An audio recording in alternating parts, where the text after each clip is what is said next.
Today we're going to be doing a bit of Occult 101 on the basic satanic symbols and a few of the lesser known ones also, and dark occult symbols in general. So firstly, we'll start with the Leviathan cross. It's basically just an alchemical symbol for sulfur, and it's a fire sign, which in in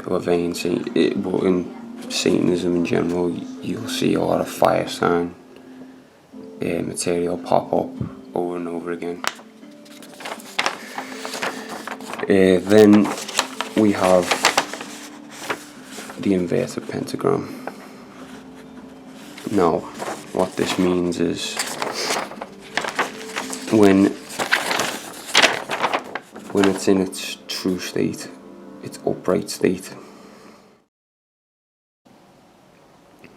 you have fire, earth, air, water, and spirit. And spirit is always at the top, and it's a symbol for humanity. But in Satanism, it's inverted, and the reason for this is because we place logic and materialism before lofty virtues or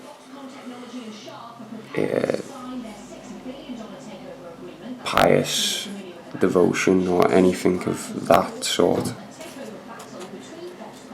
So it's an elemental sign which incorporates all the four elements plus spirit, but this is under the ground and the Trinity is denied.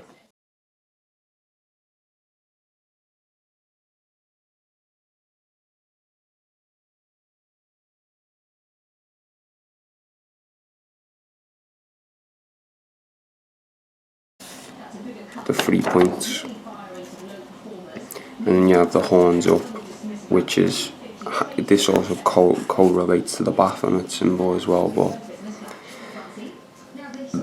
in its basic exoteric form, people just think that the Baphomet symbol represents base consciousness, like beast mentality, to get what you want and survive and indulge in things. It actually has a much deeper meaning. But if you go back to the Templars and stuff like that, then you'll understand, or Crowley, you'll understand just what the Baphomet really means. So this is spirit is buried beneath the ground of earth and fire. Earth and fire are at the top, and then you have air and water. Air represents intellectualism or thoughts. Water represents emotions. Fire is our actions and our will and our drive and our ambition. And earth is just like a balance of incorporating all those things and to be rooted. Whereas spirit is more of an abstract notion. So I hope I've explained that fairly well, of what the actual occult meaning of the inverted pentagram is. Right, so let's get to the lesser ones, the lesser known. This is a badly drawn symbol, but this is a snake devouring its own tail. It's called Ouroboros. It represents a magic seal and also the number 0. It's a female sign, because 0 in occult numerology is female. 0 is like a vagina and 1 is the phallus. So that's how they represent the male and female genitalia. There's more to it than that, but that's 0s and 1s and the most basic. I'll do another video on occult numerology, but that should suffice for now. The Aries symbol, the ram, you may see it. This is quite a common used symbol in Satanism. The ram's head with the two horns, not to be confused with the goat, which is used in the pentagram, as you can see right there. That's the Baphomet symbol. That's not what we're discussing here. This is in the vernal equinox, the spring equinox, when an equinox means equinox, equal night. Now you have two equinoxes, one around springtime, which is March the 20th, I believe it begins, and then you have another equinox, the autumnal equinox, around September 23rd, and I'll do another video on the sun wheel and or pagan holidays and all that stuff, because Satanism derives a lot of its symbolism and its etiquette and many things from paganism. Not to say that we're plagiarizing it or anything, but it's a sort of half pagan religion, if you will. Right, so the ram head, it's a fire sign again. In astrology, Aries is a very fire sign thing. It represents ambition, vitality, vigour, energy, passion, all the things, and our actions, and all the things of what a good Satanist needs to be productive in life and to get anywhere in life. So I hope that covers that.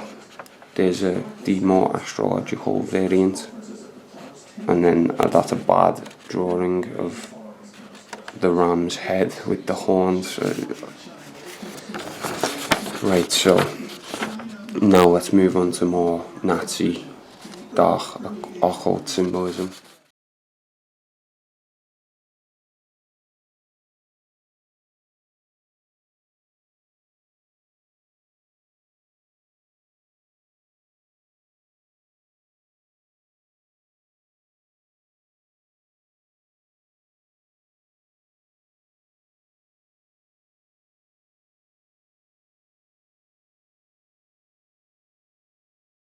You have the Schwarzen sun, the black sun that the Thule Society used.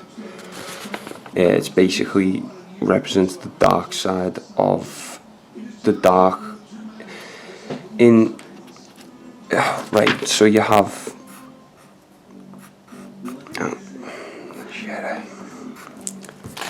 right, so this is a sun symbol, the swastika, sun symbol with the four seasons: spring, summer, autumn, winter. This is the original year symbol. Now this is actually called the Jera, or the year. That's where we get the word year from, is this. Now that represents the two. So you got summer and winter, and that's all the ancients used to. They never used to have four seasons. It was just the light season and the dark season. And when the sun descends in the northern hemisphere, you have winter. So that's what the Schwarzen sun represents, as the dark side, the sun's dark energy. And the sun is a very powerful astrological symbol. And then, so the Thules used that stuff, and you go into Hitler and Hitler's occult inspirations, and that's for another video entirely, and I don't know enough about that to actually make a video. Then you have the Skull and Bones. I'm not even going to get into that because it's too complex, but it's a lot to do with Freemasonry and the story of Hiram Abiff, and long story. And I hope that sums up many things for now.